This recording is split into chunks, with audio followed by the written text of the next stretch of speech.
karena kita bisa ngatur pH-nya segimana atau nutrisinya segimana, jadi tingkat keberhasilan dari tanaman hidroponik pun tinggi dan kita nggak usah takut gagal karena mereka makanannya itu sudah kita atur. Nutrisi itu ketika airnya sudah habis saja. Kita kira-kira pompanya udah mulai Jadi habis. sama di air itu udah harus campur nutrisi? Ya, sudah ada campur nutrisi. Sesuai dengan umur tanaman itunya sendiri. Kalau tadi kan Bapak bilang bisa di set ya, Ya. seminggu, 2 minggu gitu, itu gimana Pak cara Cara ngesetnya tuh begini. Kalau untuk lebih cepatnya, jadi ketika sebetulnya perangkatnya itu sendiri, misalnya ini kita pengen minggu ini panen. Sebelah sini misal minggu berikutnya. Jadi tanamnya pun ketika semai seminggu sekali. Jadi nanti seminggu di sini, pindah ke ini seminggu, pindah ke ini seminggu, pindah ke ini seminggu gitu. Dan itu udah pasti ya Pak? Pastinya karena makanan tanaman itu sendiri bisa disediakan oleh kita. Karena penanamannya dengan air dan tidak bersentuhan dengan tanah, artinya kalau dilihat juga hasilnya tuh bersih-bersih, sayurannya tuh bersih dan seger aja, kelihatan tuh kayak yang biasa dijual di supermarket. Dan kalau menurut saya sih dari tanaman hidroponik ini potensinya untuk dikomersilkan, kita masukkan atau kita jual supply ke supermarket itu bisa lebih baik. Caranya memang beda. Ini bertanamnya dengan sistem namanya Dutch bucket atau sistem vertigasi. Ini sebetulnya airnya ada ngalir, jadi sama aja, hanya saja ini dialirin melalui selang-selang gitu. Kalau ini kan paralon biasa sini. Ini ember-ember bekas es krim. Oh iya. Gitu. Kalau ini selada ya Pak? Ya, ini selada. Selada ini baru berumur sekitar 25 hari.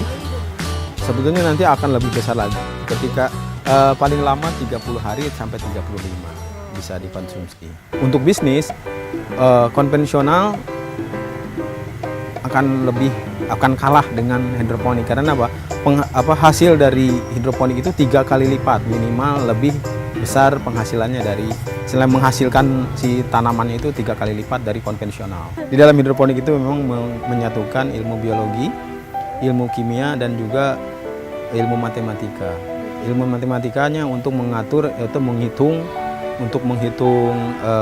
nutrisi itu sendiri. Jadi nutrisi itu kita bisa set. Misalnya unsur ini supaya rasanya seperti ini kita kurangin unsurnya ini.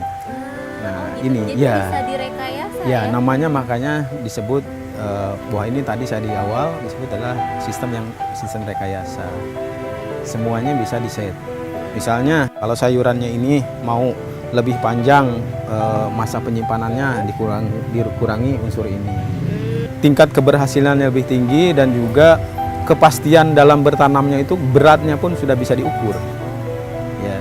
Kenapa bisa maksimal berhidroponik dengan yang konvensional?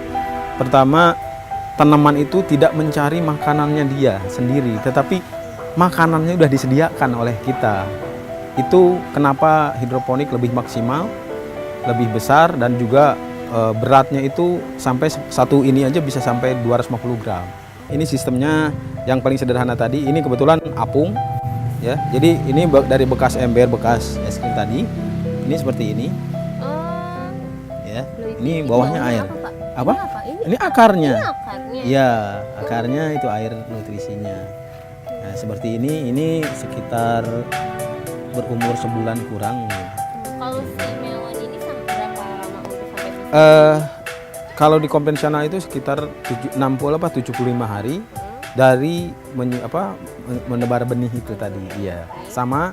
Jadi nanti ini kita ya kayak seperti ini tadi.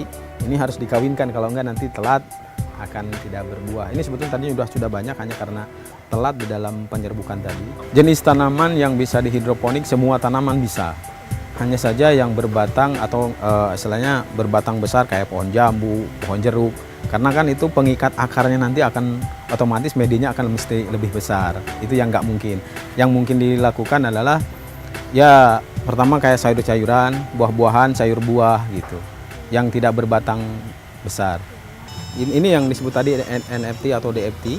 Ini kebetulan DFT. Nah, bagaimana sih caranya proses di dalam bertanamnya itu sendiri? Yang paling pertama kan tadi kita menggunakan ini. paralon, bisa pipa paralon, bisa talang air gitu ya. Nah, gimana caranya kita mengalirkannya itu dengan gini. Jadi awalnya itu adalah ini namanya kotak tandonan atau reservoir. Nah, di sini ada pompa akuarium yang mengalirkan airnya ke atas ini.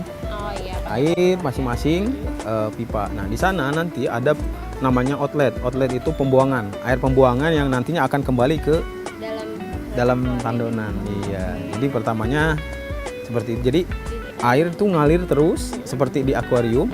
Jadi ini kotak inilah kita mengisi nutrisi dan juga kita ngontrol nutrisi dan airnya. Dan kebetulan yayasan ini juga menampung dari anak yatim dan panti jompo, sehingga sayuran yang hasil hidroponik tadi bisa dikonsumsi oleh oleh orang jompo dan anak yatim di situ.